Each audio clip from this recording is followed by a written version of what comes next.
A liderança da Série B estava a um triunfo de distância. E nessa competição, ninguém entende mais que o Bahia sobre vencer dentro de casa. Já eram 15 triunfos seguidos, contando com a campanha de 2016. Mas do outro lado estava a Chapecoense, segundo o melhor visitante do campeonato, invicto fora de casa aos jogos. E o cartão de visitas dos catarinenses veio logo aos 2 minutos. De cabeça, Christian abriu o placar, na única finalização certa da equipe Condá em toda a partida. Com o gol cedo, tudo parecia perfeito para a Chape, até que Perotti deu uma entrada dura em Inácio e foi expulso ainda aos 7 minutos, com auxílio do VAR. Um cartão que a torcida tricolor comemorou como se fosse um gol. Mas o Bahia teve dificuldades para aproveitar a superioridade numérica. Na primeira tentativa, Rodaiega acionou Rildo em condições de marcar, mas ele pegou mal na bola e jogou por cima. Patrick tentou de cabeça e levou perigo. Para o segundo tempo, o Bahia voltou com uma substituição tripla. Jacaré, Rezende e Luiz Henrique pegaram as vagas de Inácio, Mugni e Djalma. Com as mudanças, o Bahia voltou mais quente para o segundo tempo. E quente até demais para Patrick, que recebeu amarelo logo aos 2 minutos, e para Borel, que quase iniciou uma confusão com Thiago Real. Já Rezende queria jogo. De cabeça, ele fez tremer o travessão. Luiz Otávio também teve uma chance na bola aérea e assustou o goleiro. Jacaré rabiscou para cima da defesa e bateu forte, mas Wagner defendeu. O atacante ainda levou a torcida à loucura quando sofreu uma falta em uma dividida com o goleiro da Chape, que acabou sendo expulso. Mas nada disso valeu, porque o bandeirinha marcou o impedimento no lance. Se não teve vermelho para a Chapecoense, teve para o Bahia. Patrick recebeu o segundo amarelo e foi para o chuveiro mais cedo. No 10 contra 10, o jogo ficou mais equilibrado. Pablo teve a chance de matar a partida para a Chape, mas bateu para fora. Rildo tentou resolver sozinho, passou por 2 e chutou de bico, exigindo uma boa defesa do goleiro. Antes do apito final, ele ainda tentou de fora da área e parou em Wagner mais uma vez. Depois de 17 jogos, o Bahia volta a ser derrotado dentro de casa na Série B. A sequência era mantida desde 2016 e com o fim dessa invencibilidade, o Bahia perde a chance de assumir a liderança do campeonato. Detalhe que as coisas foram acontecendo, mas nós não conseguimos o que a gente mais buscou, que foi o gol. E esse gol que eles fizeram no início fez toda a diferença para eles. Assim como foi com a gente no jogo do Náutico, né? Nós tivemos lances polêmicos ali, em termos de situação, se efetivasse a situação do Jacaré, por exemplo, era um pênalti que a gente teria condições de empatar, e eles com 2 jogadores a menos, o que facilitaria para a gente chegar no triunfo. Então não foi falta de buscar, não foi falta de tentativa. Às vezes acontecem situações que fogem um pouquinho do controle, né? E tem dias que as coisas não acontecem do jeito que a gente quer. É muito difícil, a gente não conseguiu criar muitas coisas, né? A zaga deles foram muito bem, souberam comer o tempo do jogo bastante, né? Fizeram bastante cera. Então eles foram muito malandros também. Infelizmente a gente não conseguiu hoje botar a bola para dentro ali, teve 2 bolas na trave também, né? Podia, talvez em outros dias, ia bater a bola e ia entrar, mas não aconteceu. Acho que a gente tentou de todas as formas, teve 2 bolas na trave ali, mas o time, a equipe deles usou muito antijogo, parou muito o jogo, a gente praticamente não jogou, mas é como eu falei, é focar pro próximo jogo, porque não tem tempo para desculpa, e quarta-feira já tem mais uma batalha aí pela frente. O Davó foi até feliz no final, né? Não tem o porquê de desculpa, até porque não se justifica. O Bahia teve um jogador a mais durante boa parte do jogo e não teve eficiência para finalizar. Chapecoense fez algumas ceras? Fez. O árbitro acrescentou no final do jogo. E o seu Guto Ferreira, né? mais uma vez vacilou, porque ele manteve o Patrick amarelado e improvisado. Se você tem um zagueiro no banco, por que não colocar? Qual a necessidade de segurar o Patrick dessa forma no time? Né? Nada contra o jogador inclusive já está com peso, porque a torcida tem questionado. Aí o Guto vai e coloca um holofote maior ainda em cima, porque ele estava pendurado para jogar na zaga. Complicado. Tinha o Gabriel no banco, coloca logo. E o Bahia teve um volume bom, meteu bola na trave e tal, mas a Chapecoense, defensivamente, foi muito precisa, né? E nem sempre o brilho da estrela mística vai acontecer no final da partida. Tem alguns jogos que a gente está falando, o Bahia ganhou, mas não jogou bem, o Bahia ganhou na sorte, o adversário perdeu o gol de cara. Dessa vez, o adversário levou a melhor, faz parte do futebol.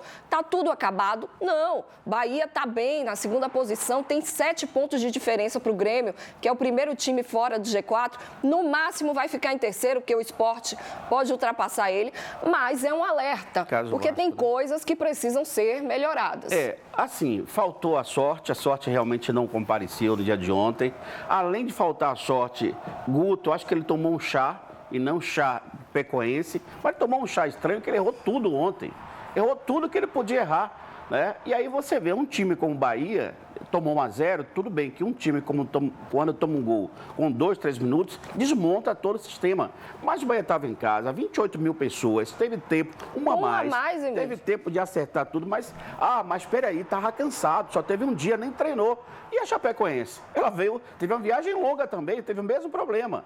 Ele não armou, não pensou, e aí, de novo, eu volto a dizer, o treinador de futebol, ele não treina o time para um jogo, ele vai treinando o time para vários jogos. Então, tem a situação que você vai tomar um gol com 12 minutos, tem a situação que você vai tomar um pênalti, que vai perder um jogador, tudo isso tem que estar ali na ficha do treinador. Então, ontem o Bahia perdeu, podia perder, como você falou, Jô, não é terra arrasada, nada de sangria desatada, o Bahia está entre os 4 melhores, o Cruzeiro jogou 8, ganhou 8 de 12, aliás, ganhou 9 de 12, o Bahia ganhou 8 de 13, tá tudo certinho. O negócio é que o Bahia só tem isso, o time do Bahia não é bom, o desempenho não é bom, mas o resultado é bom. E assim, ontem essa Série B também não tem nada de excepcional. Aí ontem faltou o resultado e o desempenho foi ruim. E depois ele fez a besteira que ele fez, mas sobre isso daqui a pouco vai ter o áudio, né? Juliana foi feliz quando ela disse que o Bahia já vinha dando sinais de que ia acontecer isso. Estava na cara, a Bahia jogou mal contra a Ponte Preta, ganhou o jogo. Jogou mal contra o Criciúma, ganhou o jogo. Aí pegou a Chape, que veio armadinha, bonitinha, jogando bem fora de casa os jogos. Terceira vitória fora de casa. Terceira vitória fora de casa, a dupla de zaga muito boa. A gente que às vezes critica Vitor Ramos, mas Vitor Ramos jogou muito bem ontem contra o Bahia. Aquele Léo também. Foi uma dupla de zaga excelente e vários jogadores do Bahia não foram bem ontem. Rapaz, o Raí, quando entrou, horroroso, não acertou um passe, não acertou um cruzamento.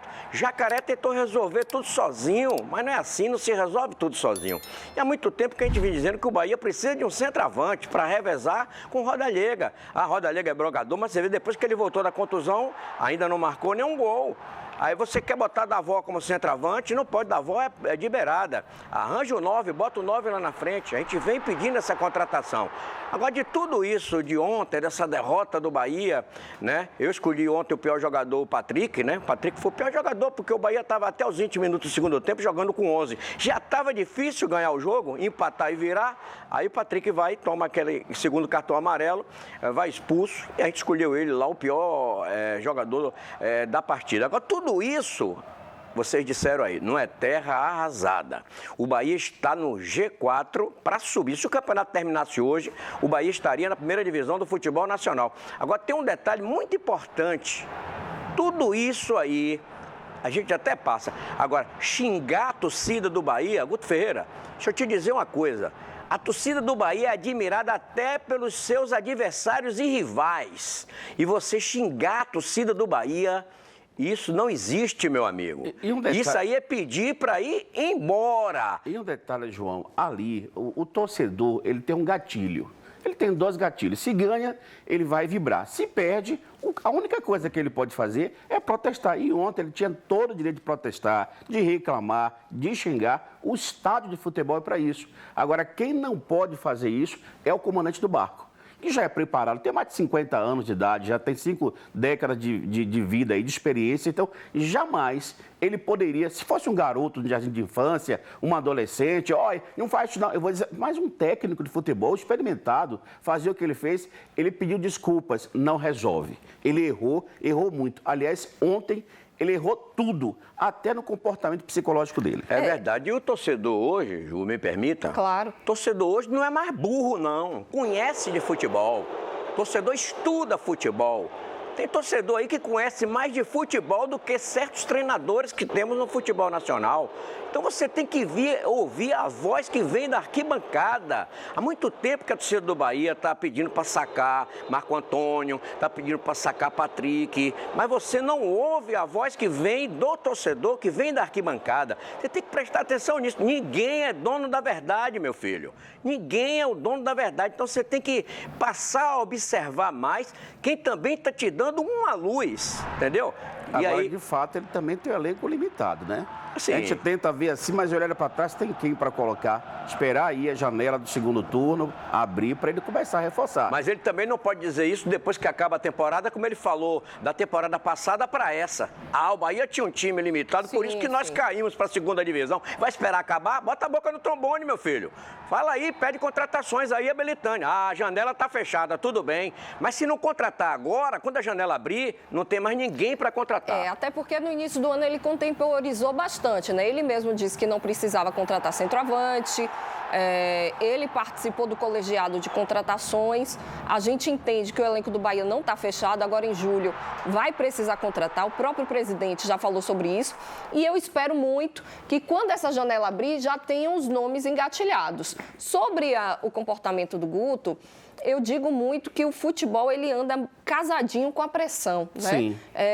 Todo mundo que trabalha com futebol sabe, até nós que somos, às vezes você fala alguma coisa, outro dia eu recebi um comentário de um torcedor do Vitória, você só fala mal do Vitória. Meu amor, o time tá caindo pelas beiradas, não consegue classificar na Série C, você quer que eu passe pano para tanta besteira que está sendo feita?